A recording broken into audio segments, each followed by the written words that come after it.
over to Bob Erickson, and he'll take it from here. We all need safety glasses. Right. You got yours on already. Only when you're flying. I wore mine. Okay, thank you. I know most of you know who I am. Bob Erickson. I used to work at the University of Connecticut Physics Department. Responsible for the teaching labs. Been doing demonstrations for kids throughout the schools for about 35 to 40 years.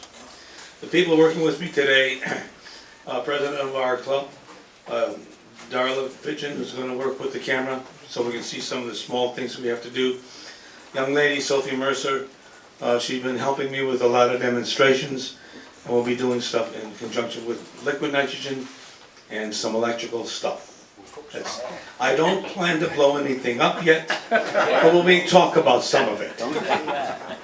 What I'll have to do, Sophie, would you pour some liquid nitrogen into the beaker we have here? And she's, yeah.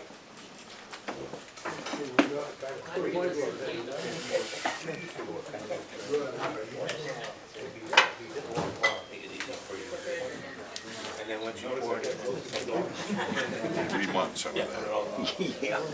on the liquid nitrogen that we're pouring is very cold. The temperature is 77 degrees Kelvin. That's the boiling point of liquid nitrogen.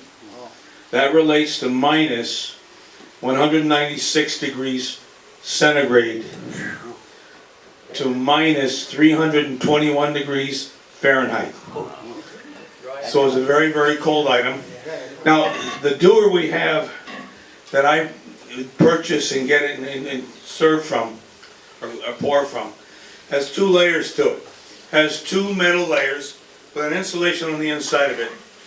And the cover, there's two covers, and it keeps the liquid nitrogen inside of it. It doesn't allow the pressure to build up. Now. Do you need help? No? No. It's a one-girl A little bit job. further out. Yeah, look, right about there.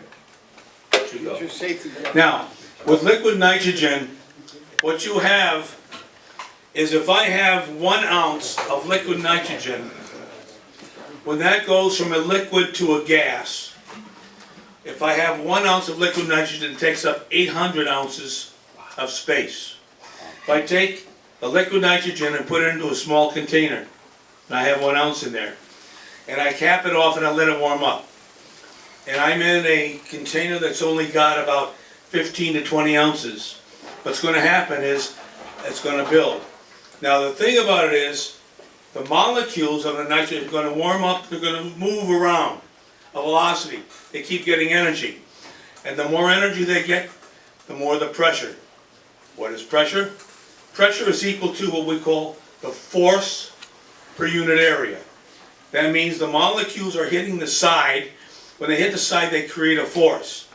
Now if I take a whole bunch of molecules in a 1 centimeter area, I have a higher pressure than if I put it across 10 centimeters. So what will happen is, under those conditions, that whatever I put it in that small is going to explode. What we do sometimes with the kids, we put it into a Coke bottle, cap it, take it outside. And what happens is, that pressure is strong enough to burst that bottle. We've seen the top of a Coke bottle go 25 feet in the air. That gives you an idea on the pressure. Okay, if you pour it, fill up some more.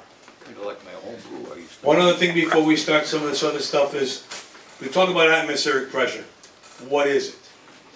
Well, atmospheric pressure contains 77% nitrogen, 21% oxygen, 1% of trace gases such as helium, hydrogen, and so forth. Now, and then you can pull that back up again. Yeah, very close. Atmospheric pressure is the air molecules are moving around with this velocity.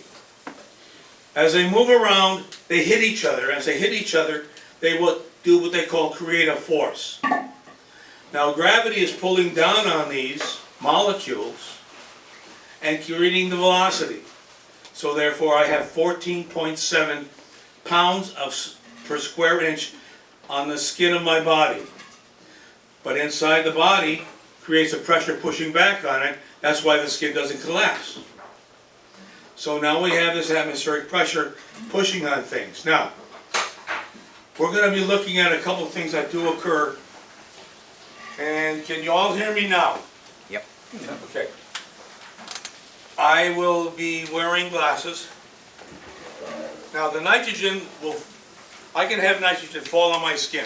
The oil on my skin will allow the nitrogen to fall off. Will not hurt me at all. If I put my hand in the liquid nitrogen, within 60 seconds, I will have a solid piece that I can break my finger right off. Now sometimes we show this type of stuff, but we're not going to do it today. Oh, I thought you were going to ask a question. You put your hand up, you never know, I may call on you, okay? Did he have all his fingers when he put his hand I'm not up? sure about that. Now, I've got air in this little balloon. The air molecules inside this balloon are moving around with a velocity. And so it's able to keep the balloon up. I've got enough pressure inside, so, and the atmospheric pressure is pushing on it, so it stays equalized right now. When I put this balloon in the liquid nitrogen, I am causing the air molecules themselves to slow down. As they slow down, what happens is they take up less space. As they take up less space, what happens is the atmospheric pressure is actually pushing on the balloon, on the liquid nitrogen. As it pushes on the liquid nitrogen, because the air is taking up so much less space, it collapses. But it's the atmospheric pressure that's causing it to collapse. When I bring this back out now, and by the way, we're also talking energy, I pull that back out, I'll let it warm up. It's going to warm up, the energy is going to cause the air molecules that are in the nitrogen to warm up, and it's going to fill the balloon back up, because now it has to go back to the original energy it had. When it reaches what it had before, it'll stay there. Now, if I leave these balloons in the liquid nitrogen too long, I will destroy the material of the balloon, and it will crack and break apart. We'll leave that on the ground. Okay, when I do this. I got a question. Yes, go ahead. Now, as the result of that freezing thawing on the rubber, has that compromised the rubber once it's back to room temperature? Absolutely. Not too bad, but it has compromised it, so it's not as strong as it was before. But it's still strong enough to contain the air that's inside the balloon. Okay, well, I'll have you do it. We don't have matches.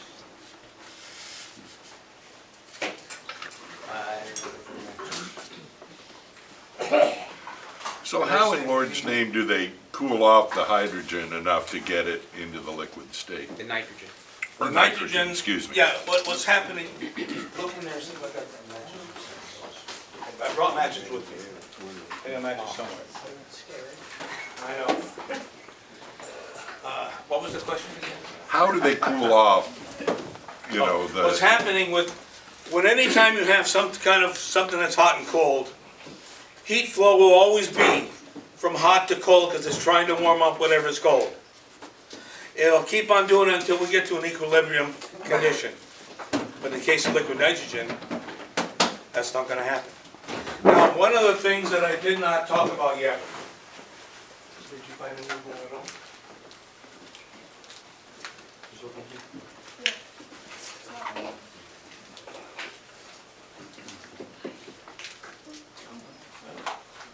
Does anybody have a match of any sort?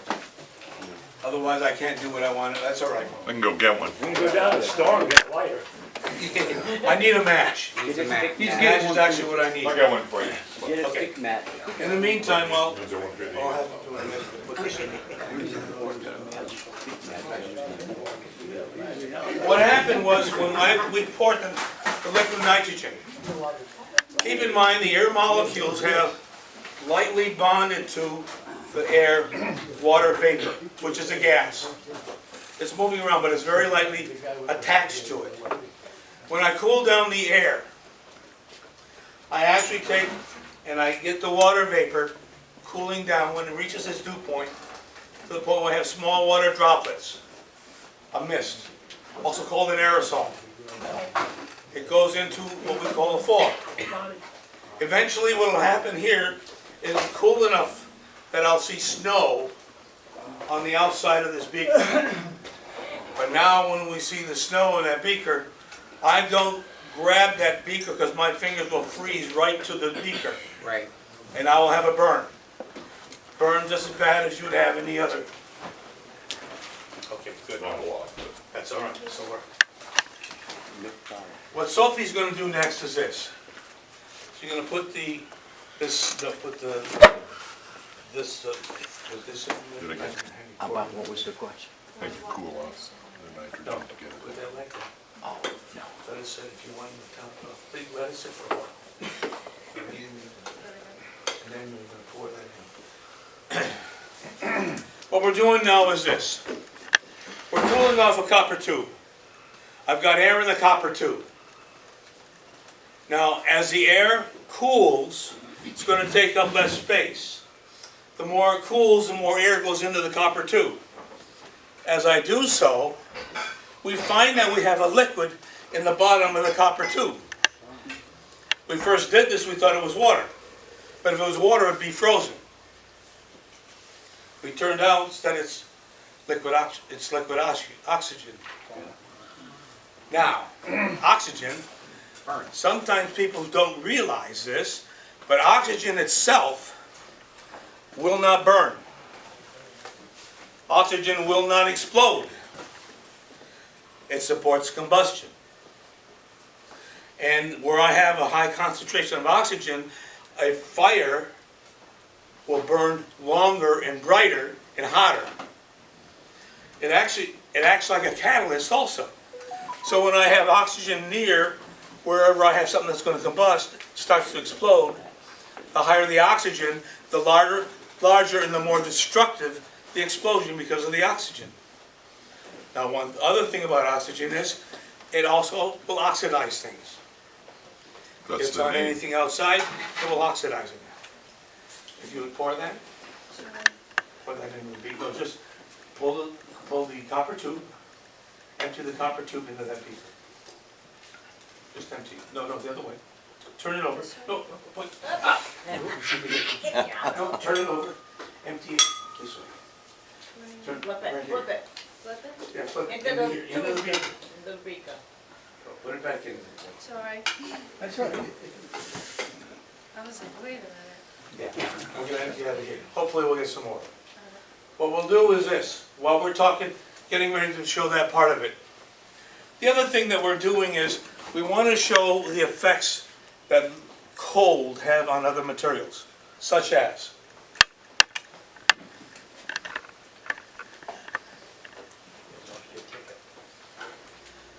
I have a stainless steel collet. Okay. I'll show this up here.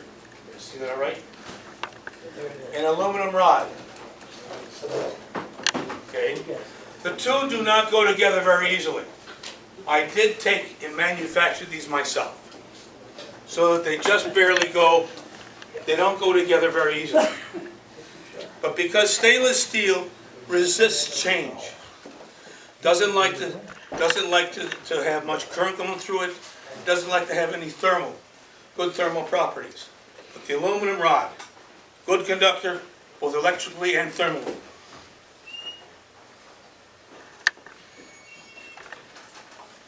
I'm going to put the aluminum rod into the nitrogen. Now let's see, pour this into there, see if there's anything. Okay, pull all the way up first.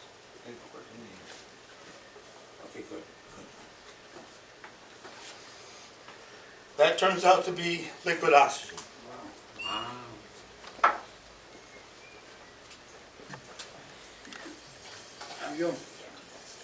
Get that liability insurance.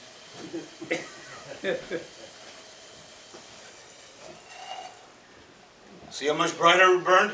Yeah. When the oxygen is gone, or there's no more material to burn, the flame will go out. Now nitrogen, by the way, is an inert gas. And what do I mean by that? Made with extra. Nitrogen will not burn, will not explode, It does not support combustion. and does not support combustion. And I'm going to put this, because there's no oxygen. Okay, put that on the side now. So if you have no oxygen, you will not have a fire. You will not have an explosion of any sort. So the oxygen has to be there for something like that to occur. Now, you hand me one of Is that what argon is? Argon gas? It's also- Argon gas is something different, but argon gas a lot of times is used in welding, Yeah. along with some other things that go along with that, because it creates such high heat.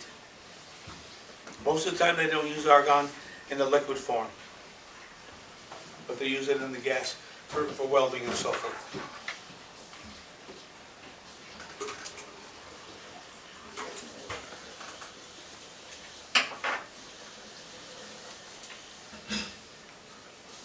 I was able to put this on real easily. You take the heater while I'm talking, and go ahead and heat that up to room temperature. When I first started doing some of this stuff, I wasn't careful enough to find out what will expand and contract easily. So when I played games with these two here, I got it wrong. Put it together, but I could not get it apart.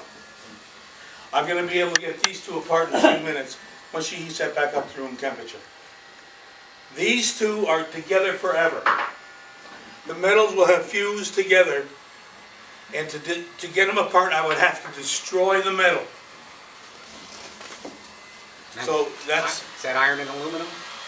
this is aluminum and I'm not sure if it's brass or whatever. Anyway, I made the mistake of not recognizing what contracts and what and expands. And you can't get them, These will never come apart. because what you did was you heated the mid piece, the brass, you cooled the mid piece, the brass, and it got inserted. But Yes. there's no way of cooling only the brass enough again to get it off the No. aluminum. Because the aluminum would cool also. So what we do is, I'm going to show you this in a minute. Okay? Let's see.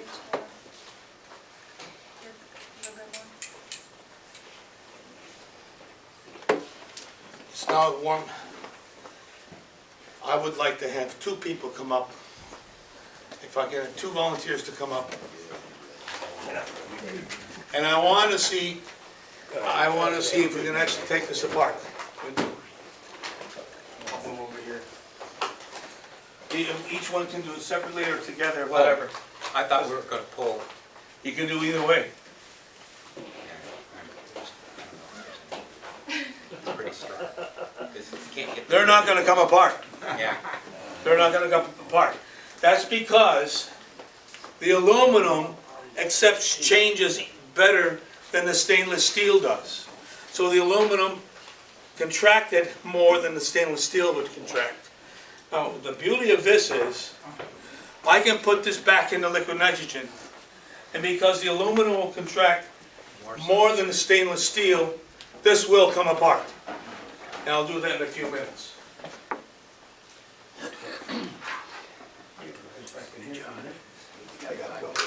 Yeah. Choice. Have a good one. I've had to change it in here. And how you did it was you put the plate. Now, I know some of you will be familiar with the next steps that I'm going to do, but some of it may be new to you. I don't know. But at least it's what I call a reminder.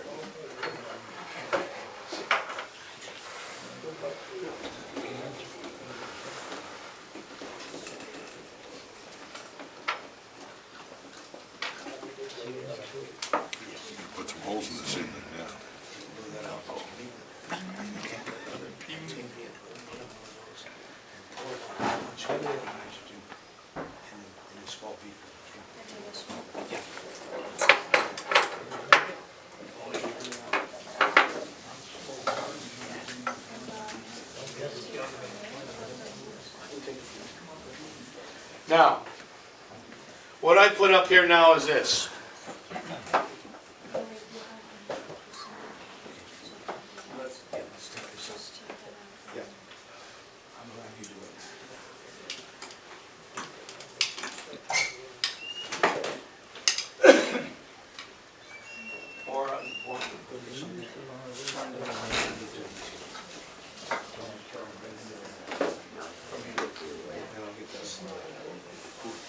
Sorry about the slowness sometimes. Safety's more important. Fill it all in.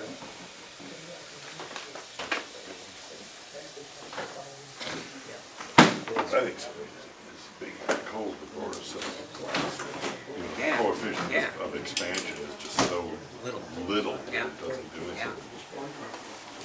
Yeah, I do find that. It is. Yeah. Wow.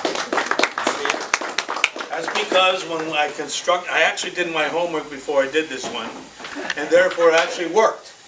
Now, in science, I've always told all the kids that whenever I deal, I was able to work on programs from pre-K to 12th grade. I've been doing that stuff for about 35 years. I always say, look, in science, you never know when something's not going to work.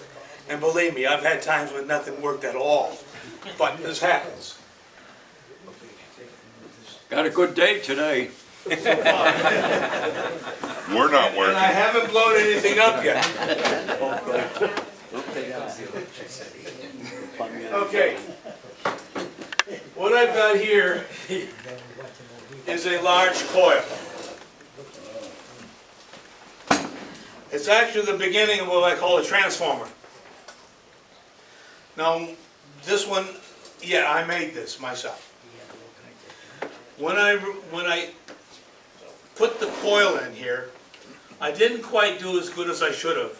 I had the right material, but I didn't have a long enough wire, so I had to put a connection in there. So it's not as good as it should be. But that's a transformer. Part of it. That's the primary coil. Iron rods I'm going to place into here, as such. Now before I go any further and talk about this, direct current, direct voltage. Voltage is the pushing element to move current. What is current? Current is always the moving of an electron. In metal, electrons are like in a sea of electrons, loosely connected to the atom. However, when I push current through a small wire, sometimes I pull some other electrons out of its orbit. It doesn't like to be in that position, so it recollects the electron. But I put energy into it. When I put energy into it, to get rid of it has to get rid of that energy. It does it one of two ways. Either heat or light, which are all called photons. Now, in this case, on the direct current, direct voltage, when I put a light bulb to it, what happens is electrons leave the negative pole, go through the light, go back to the positive pole. Now it is true in physics, they talk about positive current flow. The Navy talks about negative current flow. But current flow is always the displacement of an electron, moving it. Now an electron that moves into one side isn't always an electron that comes out the other side. But it's because of the collisions that it makes. And when they collide, they create a force. They create a force, they create a pressure. Therefore there is electrical pressure due to the voltages that force it. Now one nice thing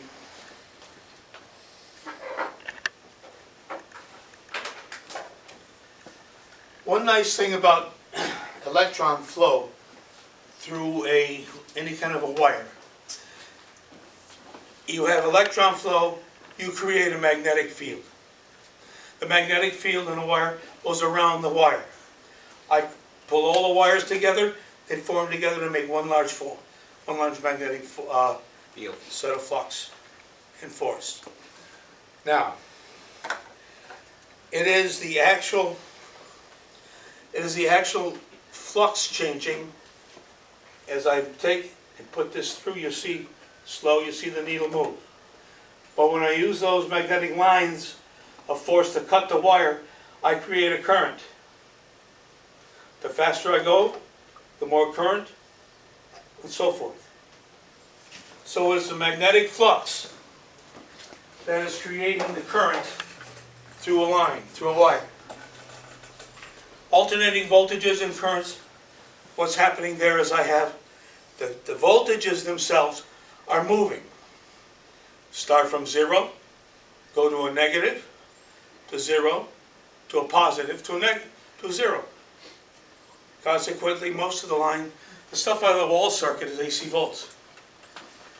120 volts, 60 cycles. So it goes through that sine, through that period, 60 cycles every second. Now it turns out that the wall circuits are tied to ground. So the low voltage AC, which is on the negative side, is tied to ground. So, but you still create a sine wave. Now when I'm working with this, it's that concept of the constant changing of the voltages. I'm having a constant change of the magnetic field. Now it turns out, I don't always remember which it is, but magnetic lines of force or flux start from one pole and come back to the other pole. So when I have the AC circuit, it's changing constantly. So, what I have you do is this. Turn this. And then yep. See this here right here? Take the white. Plug it in. DC. Is there gonna be a test? No. That would Good thing. Those are the old days, Only if you want to.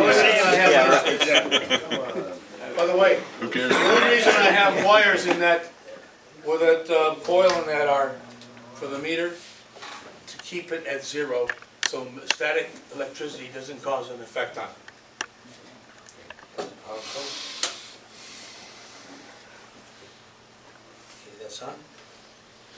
What I'm going to do now is I'm going to put 120 volts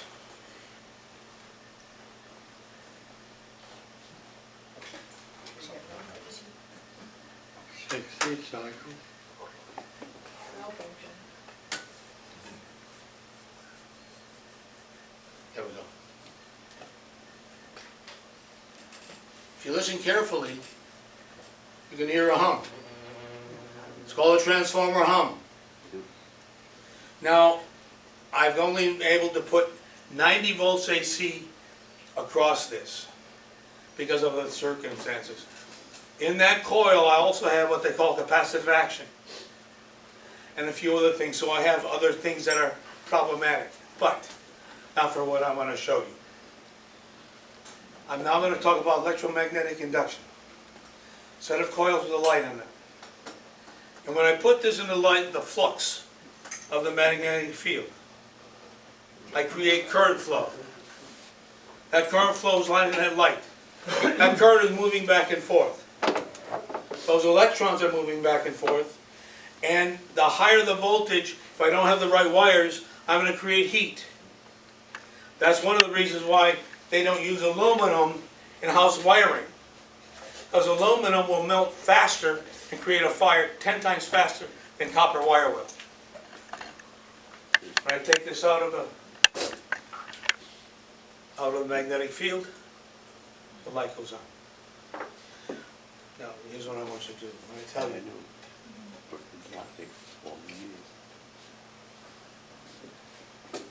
well, something's going to check with you. What we're going to do now is this is brass. Adjust this until it comes to about here. Just leave it there. Don't touch it. Just leave it. You're going to adjust this, turn it up until it just comes halfway up. What I'm going to do now, keep on moving. It'll keep until it goes up on halfway. brass doesn't like to make any changes. So I'm forcing current flow through this brass ring. When I force current flow through it, I'm creating a magnetic field, which is in, so that I've got two norths applying to it. And the reason it doesn't come off is gravity is holding it on there. But the one thing about this is, because it does not like change, the electrons are hitting each other, being recaptured, and got a high heat level, so when we turn this off and she grabs it with her hands, she'll burn her hand. Because to get rid of the energy, when the electrons get recaptured, it goes, you can turn it down. Take a glove, turn it all the way down, to 0. And then take one glove, take it off, and put it over here on the table. Because it's that hot, it would cause a burn. I had a temperature gauge with me someplace.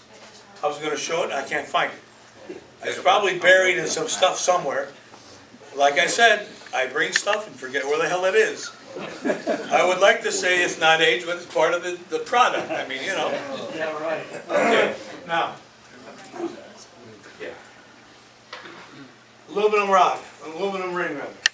Put the aluminum ring so it's about halfway. You don't have to go as high. The aluminum ring will allow change. So when about half, that's good, about half the voltage. Gets it much higher. We can put that down, and there'll be no change, no heat involved, and you will not burn your fingers whatsoever. Now, turn that down. Okay. What I'm going to do now is this. I'm going to put this voltage up to what I had for the brass ring. I'm going to apply the voltage, current, instantaneously. I get this. Now, because this is going to lead up to the other part that I want to show you. I'm going to put this aluminum ring into liquid nitrogen.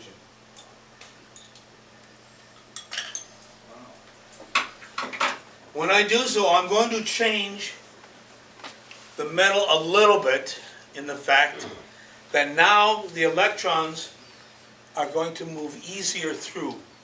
I can have a higher current flow, easier through it, which means that I will have higher forces, higher magnetic forces. And of course I'll have current flow through it. Anytime you have electrons moving through any kind of material, you'll have a magnetic field.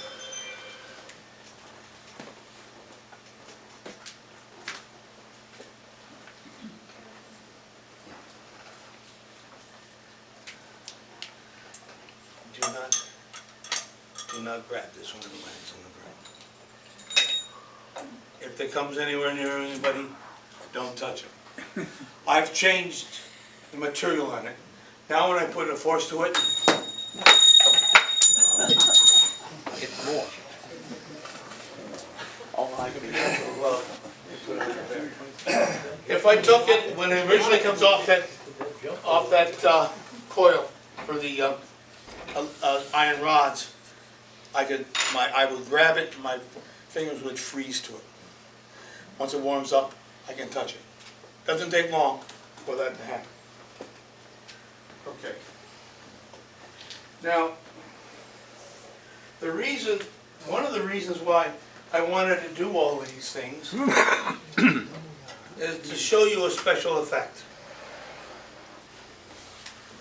And a thing that I said I would do. Now, if you put some... So I have a quick question for you, Bob. If you heated that coil with the light bulb on it, Yeah. and put it back on the shaft, would the light bulb burn brighter? If I put that coil in liquid nitrogen, Yeah. and then put it back on, yes. Yeah, I'm not asking you to do it. No, I'm yes it asking would. the The hypothetical. problem is, more than likely, if I did that, I would burn out the light bulb. Right, right. I Because just the wondered if voltage that that I've was got it the, set for that was the is result. correct for that particular coil. I have another question to follow up. Go ahead. I don't know if you have any answer to it. But you mentioned there's negative and positive flow. Okay. The Navy uses negative flow, whatever. What's a discerning characteristic between the two? Is there any benefit to have a negative or a positive flow? None whatsoever, because the fact, go ahead. It's two different theories. Electron theory is the negative flow. That's where it goes from the negative flow to the positive pole. The other theory is called the hole theory, is that when the electron moves, it leaves a hole.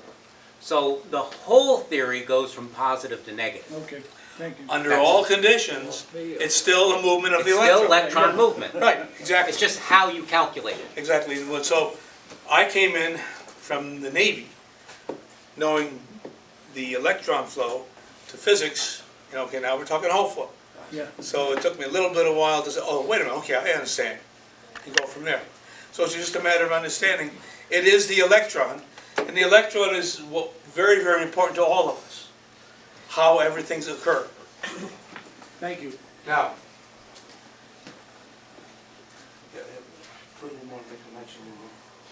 See the snow on the beaker.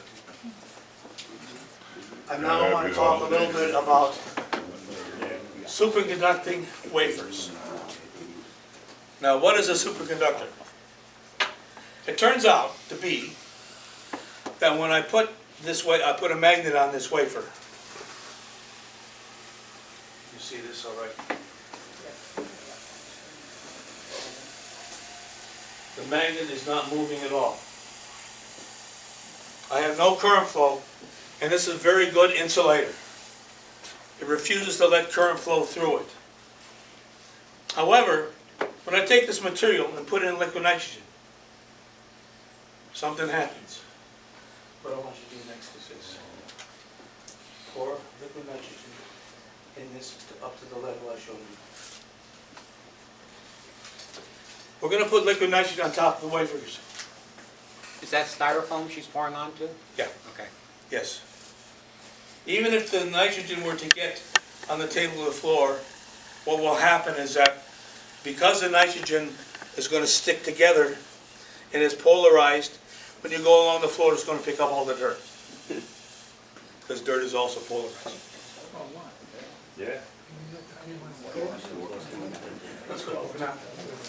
So what's going to happen, I'm going to try to have it so that you should be able to see what's going on here. I'm going to put this magnet now onto the superconducting material.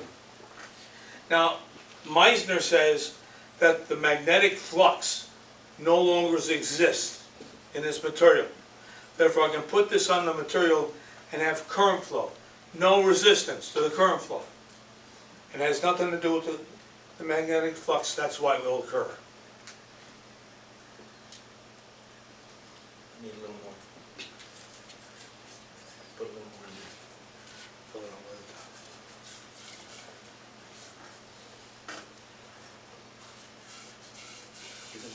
Get more higher up. See that it comes over. Just one more. One. Okay, Okay, now it's reached. that's right.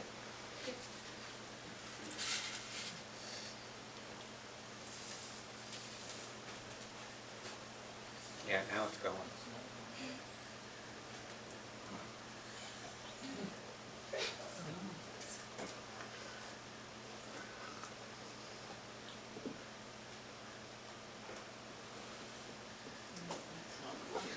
Like I said, things sometimes fight you.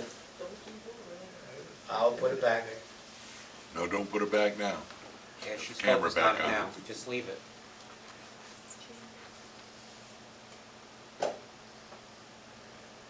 Tough little booger, huh? There we go. Awesome. That's because the wafer says, I don't need to worry about resistance. I'm not going to stop any current flow. And it's creating a magnetic field that's going to be the two norths or two south poles together pushing against each other. Therefore, it's coming up. Wow. Now, where's the value of this particular type of thing? When you start dealing with a magnetic field, they use it in the trolleys at Disney World. You get a magnetic field, you cause it to come above. It can move with much less resistance, needing much less power to be able to move throughout. Catapult on an aircraft carrier. Bob, Yes? how come it moves back and forth, or is it stopped? Well, it's going to move back and forth because of several things that can happen. The current flow may be changing a teeny bit only because of the way it's going through there. It could also be maybe a little bit of air current. It could be different things in there. But as you can see, this has worked very well with the way I finally got this to work. Now, When the liquid nitrogen goes below, warms up, the magnet will drop back down. Will it be a sudden thing, or will we see it gradually? If you wait long enough, we should be able to see it go down gradually. Okay. Professor Erickson, on the, you know, like the vapor flow, whatever you call that, Yeah. does that mirror the electronic flow or the magnetic field? I don't think so, no. Okay. No, it's air current. No, it's overcoming the air pressure and Right. moving What you're down the seeing sides. there, you're seeing that's water vapor, mostly water vapor above it, that's going into a mist. So it's water vapor to small little droplets, and that's basically fog. Okay. If I wanted to see the magnetic lines of flux, do it by putting something over the magnet, bar magnet usually, putting iron filings, and we can see that. And the larger number of magnetic lines of flux, the larger the magnetic field. That means the larger the magnetic force, which can create more current and more power. Now, if you increase the say you've got a pile of iron filings on a magnet, and it's starting to show the flux, but the weight of the iron, the gravity on the weight of the iron doesn't allow them to make the full. Exactly. But if you were able to increase the magnetic field enough, could you get those filings to go to the top? That I don't know. I think you would have to have it, certain conditions, be able to do that. I don't know for sure. I do know that if you were to take a compass, you could actually follow it via compass, but not the iron filings. And you're right, gravity is going to hold the magnetic filings where they belong. I think it looks like the snow is starting to follow the magnetic field of the magnet. Absolutely, absolutely. You've got water vapor. Water vapor, when it cools down, is going to go to what we call an aerosol, a mist. Yes. I have a question. I'm getting off a little bit, so now you state that they don't use building wire with aluminum. They choose not to. They have done it. They have found aluminum wire melts easier and causes more fires. Because it melts easier and much... I say that, I worked for a wire plant in town for 25 years. Okay, we made everything. Question, now, when you build a house, how come CLP hooks up from the pole, from the main line to your house, it's aluminum? I can't, well, it could be that it's the size of the aluminum, and then also, you have to remember something else. If you have a higher frequency, you can do more with a higher frequency with less and have lower current. But pole to house is still 60 hertz. 60 hertz? Yeah. Then probably the voltage is higher, therefore you can push more, lower current until it's broken down by a transformer of some form. It's also not as likely to get corroded as Yep. the little ends of the aluminum wire on your outlets and switches and stuff, Yep. which creates heat, which melts the aluminum. Right. The corrosion issue on a bigger wire is not the same. I found out by working there, okay? Now, when you hook up to your main line, aluminum, okay? Every so often, where the wire goes into your breakers, okay? Main breaker, you have to go and you kind of tighten up because eventually it loosens up. Okay, what were you going to say? The gauge of the wire coming from the pole to the house is a very high gauge, and electricity follows the skin, Right. and so the air mass surrounding the wire would never allow it to get hot enough to melt. You're right, you're right. So that, I don't want to get too deeply into some of that stuff, but you get the point. And it is true. The larger the material Yeah. that you're forcing electrons through means you don't have to worry about as much energy, use less energy to have the same amount of current flow. That's why they go to multiple strands through a lot of the wire. It goes off in maybe another direction, but I've been using a coil for years to magnetize my screwdrivers, Yeah. tools of my trade. If I plug it in and it sucks in the screwdriver into the coil, then I unplug it, it's magnetized. Yep. But if I dip it in while it's plugged in and take it out while it's plugged in, it demagnetizes. Why is that? That's because you're changing the polarity. You flux Okay, one direction and then you flux the You're opposite direction. changing the polarity, Okay. and therefore you don't have the same polarity, therefore you're gonna have it neutralized. I hope that what I've given today has been somewhat instructive, somewhat enjoyable. I will tell you this. I'm to the point now in my life that whenever I do this, it takes me twice as long to go back and force my memory to come with the information I need. Welcome to the club. But it's like riding a bicycle, right? Yeah, Once you I get know it where to flowing- look. I once know you where get to it look. flowing- I know where to look.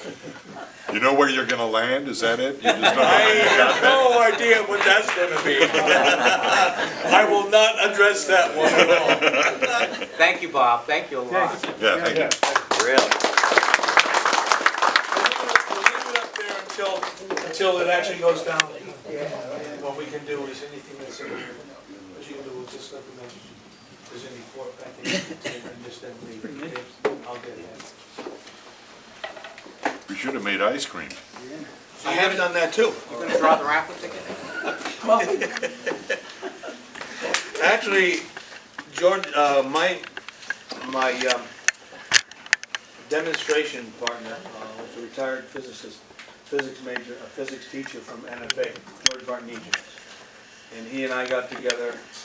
I used to run special project at UConn for high school kids for about 10 years. And not the other stuff, but George Bartnesian was my JV football coach, for the academy. George is a character. Oh, yeah, he's, We had a lot of fun together, and we. Oh, there it went. Yep, there it is. It rolled off, it just kind of rolled off. Yeah. Okay. I fell down. We'll take care of it afterwards. How long will that liquid nitrogen last? Like that. Yeah. Once it's gonna keep on going into the air. And keep in mind, because we have 77% nitrogen, adding a little bit of nitrogen to the air, that's it. Yeah. I would imagine that'll last maybe no more than 10 minutes. Okay. So she's not even gonna bother to pour it back in? Just No, let it come. no, just leave that one, it'll go into, we only empty that out, so these can warm up. Now, is that expensive, liquid nitrogen? About 3 years ago, 4 years ago, a car took down the telephone pole in front of my house. And it was very misty night. And we could see the electrical charge go flying across the lawn, back and forth, back and forth. And what you're seeing, by the way, when you see that, you're seeing the effect of what happened. Because it was getting rid of the energy. To get rid of the energy, it's giving off photons. No, it had so much power, it blew my meter box Oh, yeah. off the house. And it blew everything in the house. I had a motherboard Yeah. at the price of $41,000 to replace everything Oh, yeah. inside my house. And they claimed if they found one bit of insulation bubbles, they would have had to rewire my whole house. So his question on how much the liquid nitrogen costs. Right now, it's approximately, if I buy it as an individual, not doing anything, around $9 and some cents a liter. For a 15-liter tank, it would be around $160, $170. I have an account with Air Gas, so I'm able to get 15 liters for about $60. Yes? Who are the big consumers of liquid nitrogen, industry-wise? There's industry would be, I'm not sure about industry, but I know liquid nitrogen liquid air is used in conjunction with research. Because we're able to take and cool things down. We're able to get things to do what they're supposed to do. A lot of times when they want to do some kind of, taking, any kind of bombardment, sometimes they use cold, like nitrogen and helium. And so they get it down to the point where they can grab what they need, a neutron or whatever it might be, to bombard something to see the effects. So the major ones are research, and of course, people like me who do demonstrations. But industry uses it a lot. They use it a lot in the metallurgical stuff, for flash cooling to 'Cause I create see certain like crystals and air metals. gas Some of the going by a lot of my the house engineering almost places every will. other day, you know? Really? Yeah. Yeah. I thought they were going Normally, I to used to get my nitrogen from Yukon, and they would get big tanks, but because of circumstances, I now buy it on my own. I just have an accountant, so I just get it. This time I was able to take, and I had half a tank, I brought it up, I was able to tap it off for $25. Now, you store that tank somewhere, is that My house. indefinite? But is it indefinite? If you keep that sealed up and whatnot? I will hold, that tank will hold nitrogen for approximately 2 weeks. Wow. And it vapors out? But it slowly vapors out, because Just of like the a way it's cooler. set. Because of the way the things inside are set, it comes out slowly. It comes out slowly. Okay. These tire companies want you to pump your tires up with nitrogen now. Have You they? know that? No, I didn't. Oh, yeah. So, Yeah, because the explosive gas, when you fix your tire, but that's the thing about nitrogen, it's not gonna explode. right. Except you let too much pressure, only. But as far as fire and stuff like that, no, it's not gonna be that kind of destructive. Thank you very much. Oh, yeah, one more? Yeah, I just wondered if the liquid nitrogen is in its container, is it cold on the outside? Cool, not cold, just cool. I was gonna say make great air conditioning. On this tank here, 2 weeks. to this, Yeah. I have there's two parts to it. There's an inner container, metal, outer container, with a good insulating and so forth. And then, of course, with this, I've got that wrap around it, so when I touch it, it's just cool. When they fill it for me, I have to have gloves to handle that metal handle, because it flows over and becomes very cold.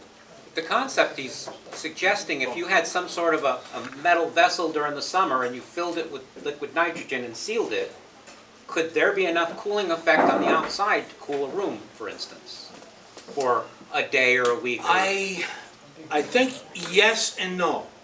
It depends on the design. Depends on how you handle it. And if you're gonna put nitrogen into something like that, you have to be sure that you've got a possibility of it not causing an explosion. Integrity, yeah. Because, keep in mind, the ratio is 800, in other words, 1 ounce to 800 ounces, 1 liter to 800 liters, depending on what it is. That's the liquid to a gas, that's the difference between the volume. Low volume, very high volume. You have high volume, high energy, and also high pressure, which can cause things to rupture. Yes? Just to the principle that you demonstrated today in the ratio, like 800 to 1, is the ratio similar for these liquid LNG tankers, you know, the ships that they liquefy natural gas or whatever? It will have something, but not necessarily 800 to 1. Okay. It depends, a lot depends on the energy involved and a few other things that go with it. Keeping in mind that the liquid nitrogen here, that the boiling point is minus 321 degrees Fahrenheit. The higher Okay. the boiling point, the less volume transition. So if, for instance, water, well, no, actually, water still has like 1,000 to 1. Could be, I'm not sure on that one. I haven't looked at it, so I would not be able to answer Right. that one at all. No, but, I think the theory is the higher the boiling point, the less volume change there is. Probably, you're probably right on that one. Okay, I think it's time to let everybody finish off the whole thing.